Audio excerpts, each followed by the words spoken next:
Hello everyone, it's Refresh, and I'm here to report on my Guilds of Ravnica Draft weekend experience. Like all the other large sets before it, the draft features 3 packs of Guilds of Ravnica, and you'll just draft them as usual. 1 pack pass to the left, 1 pack pass to the right, 1 pack pass to the left. This is the deck that I drafted.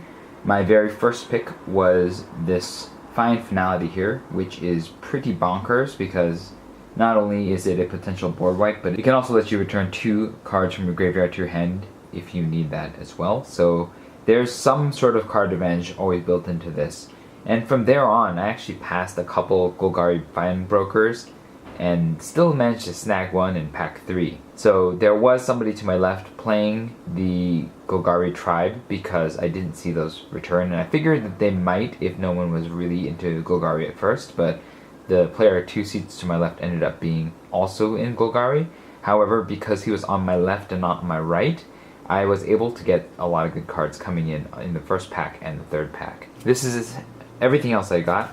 Some tokens, random white card at the end, Child of Night, Dowser of Lights, Mephitic Vapors, Never Happened, Veiled Shade. I got a couple Circuitous Roots, Hitchclaw Recluse, Crawl Foragers, 2 Pax Favors, Siege Worm, 3 Sprouting Renewals, 1 Vigor Spore Worm, 1 Wary Okapi, 1 Wild Ceratok, 1 Undercity Uprising, and an Izzet Locket. And then for playing during draft weekend, I also got a promo Firemines Research. Indian, this is the deck that I went with. Instead of using some of the cards here that are quite good, like the Sprouting Renewals, because I knew that I was Golgari Swarm, I wanted to have a lot of creatures to end up in the graveyard. And so I took out some non-creature spells that I thought might be useful, like the Circuitous Roots, and traded them up for creatures instead who could die and then be used as undergrowth for other effects that I have on the board. And that's also why Severed Strands is in here. It's also a means of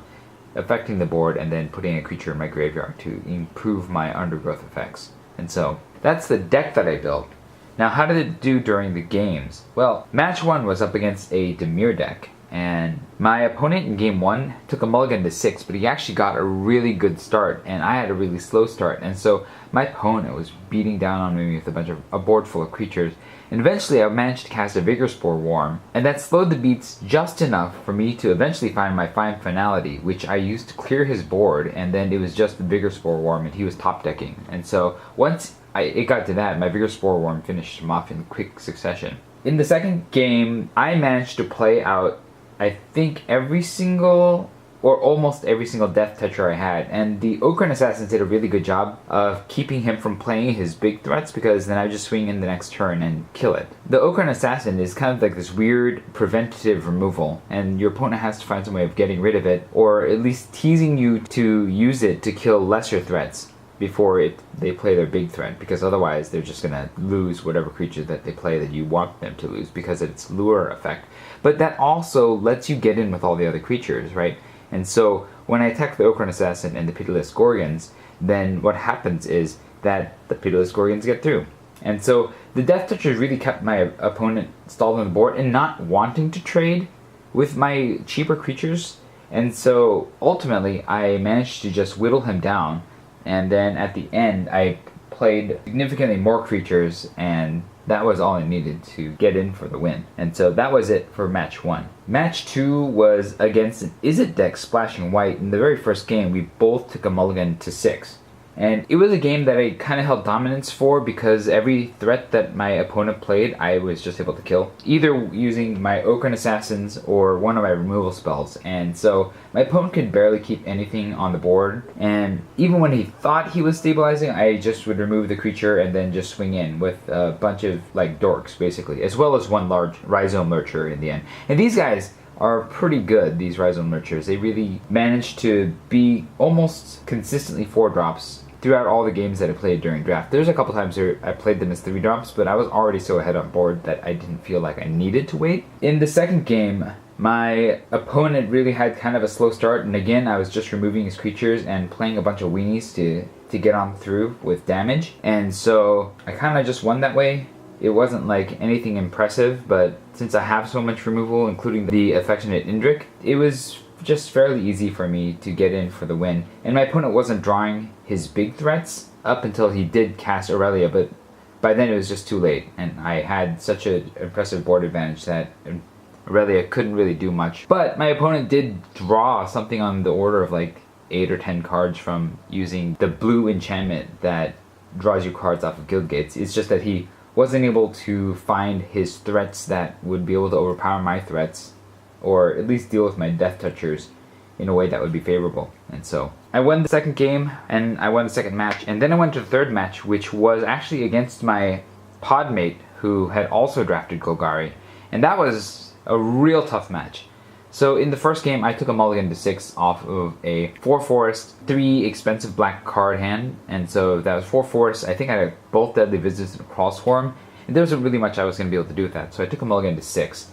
And on 6, I didn't have a great hand, but I kept it. My opponent had a Child of Night, and I didn't play anything till maybe turn 5, and so my opponent just gained a ton of life, and it was really hard for me to come back from that. I eventually started to turn the corner just a little bit by playing some little guys, but by then my opponent was casting removal. At the very end, when I stabilized, the big win was because he had a Gatekeeper Gargoyle, and I had Crawl Swarm, and he removed my Crawl Swarm to hit me at the end with his superior Gatekeeper Gargoyle. I also made a misplay where instead of playing my Pitiless Gorgon, I should have discarded it for the other Crawl Swarms, so that I had 2 Crawl Swarms. It didn't really matter in the end because he was top deck removal and got rid of one, so I would have only been able to chump and hope that I drew more removal. But that was it, and we moved on to game 2. In game 2, we both took a mulligan, and it was a real back and forth. There wasn't any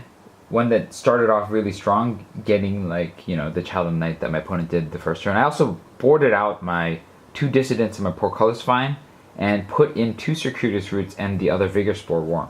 And my idea was just to be able to go over the top of my opponent, because I have all these Death Touchers to hold the ground until then, and so if I could just get big, lose all the Death Touchers eventually, and then, you know, play a large Rhizome Lurker or Vigor Spore Worm or whatever, then I should be able to get there using my removable.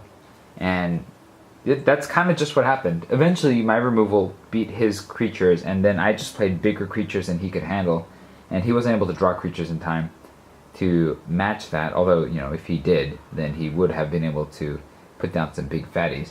But he didn't, and using my Circuitous Roots, I removed a bunch of lands from my decks to improve my draws, and it worked. I won that one. Not handily, it was a tough fight. In the third game, my opponent took a mulligan 6, and we started off fairly even. There was a lot of back and forth and trading.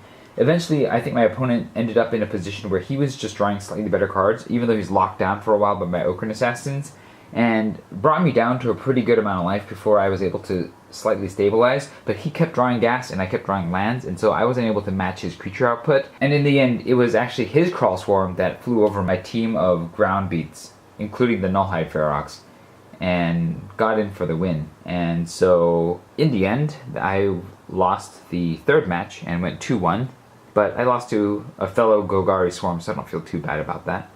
And I think I played pretty well. There were a few misplays. I don't think it would have changed the result in the end, but I really found this draft to be a lot of fun. I enjoyed the power level of the set quite a bit, because it seemed like every time I was passed a set of cards from another player, I was stuck between many good choices as opposed to there being obvious choices in every pack. And so I really liked that. I was kind of lucky just to start with Finality and then just roll on the Golgari train the whole time. And I even got some value in getting a Nullhide Ferox, which I believe is going to be somewhat significant in the upcoming standard. And so overall, it was a good experience. I split with my opponent, so I did get a little bit of a prize from that day, in addition to the Fire Mines research.